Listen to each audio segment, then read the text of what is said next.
So this morning, ladies and gentlemen, we are with the beast. The beast, the KTM1290 Super DuKe R.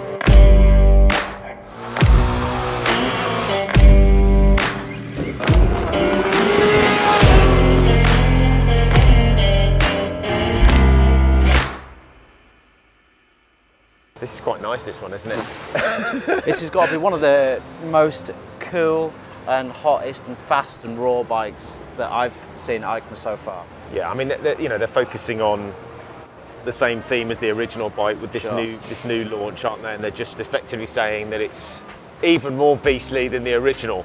And to be fair, having looked at it, got to say, it's seriously impressive bit of kit, isn't it? Well, it's the looks to match as well, right? We already know. I mean, the Super DuKe, it's got a massive reputation of just being a hooligan bike. Yeah. It's a beast. Yeah. They're actually saying that the beast has got beastlier, Yeah. which is similar to what they're saying about the 890 DuKe R. Yeah. The scalpel's just got scalpeler. Yeah. So the beast has got beastlier.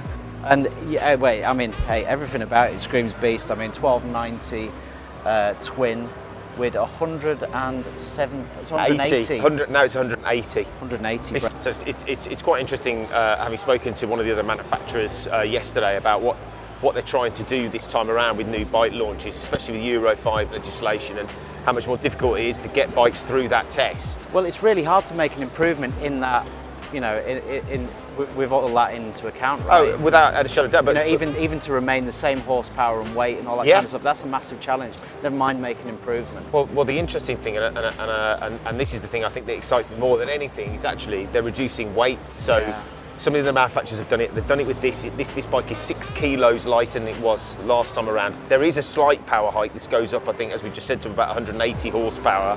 But a reduction in weight has multiple benefits. It means the bike's easier to slow down. It means the emissions are lower. It means it's faster. It means it's more agile. It's more flickable. There are so many more benefits.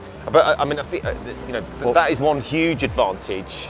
For me, it's the thing that really stands out is the way the bike looks. Oh, yeah. I just absolutely love the styling on this bike. I wasn't, the original Super DuKe for me, I wasn't super convinced. I wasn't convinced. This time the draw factor is. I'm struggling not to salivate right it's now. Fantastic. Well, interestingly enough, you're actually in the market for super powerful naked bike, aren't you? Yeah. Well, I mean, this has got to be on the. Oh, without a shadow of a doubt. I think I had some kind of strange and erotic dream about this last night, having seen it yesterday. Well. This Kawasaki's new ZH2, which I'm hoping we'll probably talk about at some point. I believe, I don't know whether the bike's here, but I believe they're launching an uprated speed triple.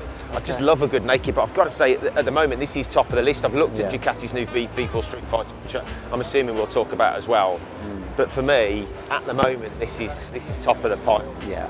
I mean, it's fantastic. I love what they've done with the exhaust system. Obviously, the camera's around there, but the exhaust system looks fantastic, in my opinion. Obviously, this one's been fit with a full Akroprovich system, but even the standard one looks absolutely mint. Well, I mean, I think this is going to be a massive favourite for this bike. One of the things that we were talking about with Ollie, who's on our camera today, last night when we first saw the bike, was the standard system. Because it's got a single-sided swing arm, actually it kind of covers it a bit, doesn't it? But when you see it with the cutter, I mean, that just looks fantastic. And I think the proportions are right. The packaging looks good. I know you can be deceived when you're in this kind of environment when you're looking at bikes, but actually it's quite a compact machine. Oh, really compact. I mean, can you imagine what this is going to ride like on the road? It's just going to be like just raw. That's my impression. It's going to be super raw. We probably should have got Ollie in on this one, because I know that he's ridden the original bike. I haven't had the opportunity, and obviously we've ridden the 790, and I thought that was quite a bit of a monster, but this is a whole other level. Monstrous power, huge torque.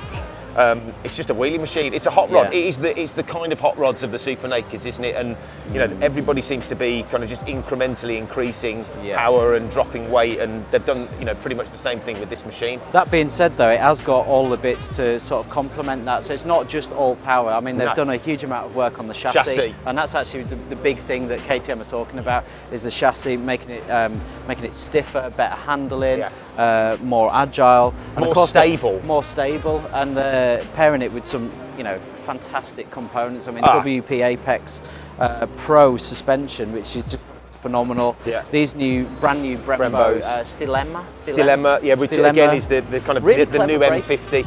Really clever braking system. I mean, you know, CNC specifically to like induce sort of more airflow, so you don't get that that build-up of heat when you're really going hard. I mean, it's a clever system, and actually I think a fair bit of the weight is saved via the new Brembos. So yeah, when we were talking to Paolo yesterday, he said that the effectively they're sort of peppering holes in the caliper to make it lighter, but also to make it to improve the airflow to stop you getting your brakes too hot. It's so clever. The other thing I love about this is the switch gear. I know it seems like a really silly thing, but I think they've improved that massively. It all feels really nice quality and premium. That's the right word. Yeah. The finish does feel another notch up from the previous bike. Yeah, I would totally agree with you. And what? I've decided. Yeah. So pricing on this is not wholly confirmed yet for the UK, but we're looking at about sort of 17-18 grand for this, aren't we? I think between 17.5 and 18k. That doesn't include the tech pack, which is something they're obviously doing for this round of releases. That's fitted on this bike. Say again? And that's fitted on this bike, tech pack. Yes. Yeah, and that again is very similar to what we talked about with the 890s R, track mode, multiple rider modes, 9-way traction. And Paolo was just saying to us that when you're on track and you're really putting some heavy braking down, it'll flash the rear light to let other people know that you're really. Cool. So there's some really nice features, but you are adding another 700 quid basically. 950 euros. Okay. So it's not the cheapest bike in the world, but you are getting something really special. So that's been our first look at the KTM Super DuKe R1290. Absolutely love the bike. It's gorgeous. So stay tuned, we're going to be shooting more bikes from EICMA and the latest basically for the 2020 season. Please like, please comment, love to hear what you think about the bike. Please subscribe to the channel as well, and make sure you hit that notification bell too, and we'll see you next time.